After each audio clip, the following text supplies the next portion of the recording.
tere, siis täna näitan, kuidas teha maja, see on päris lihtne õpetus. See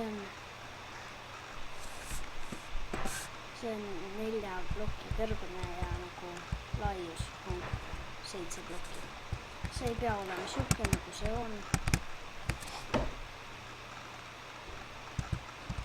Ja siis sama siuke katus. Ma tegin juba enne maja ära. Siis nagu kuidas seda puitu saab on näiteks niimoodi, et võtad selle, kui sa hakkad Minecrafti mängima,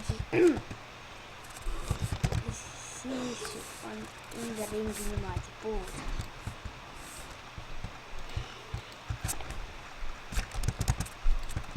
Sa nagu näed neid puid.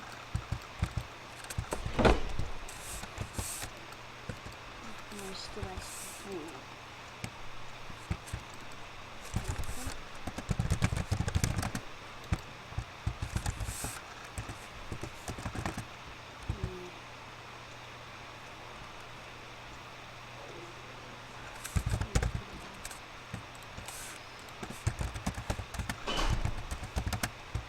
Siis nagu näete niimoodi puid ümberringi.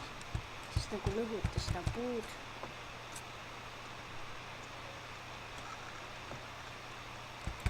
Siis nagu vajutad E-tähte ja siis paned siia, kui sul crafting kirjas, panete ja võtate selle uue puu ja siis nagu crafting, seal saab igasuguseid asju, tööriistu, blokke teha ja nii edasi.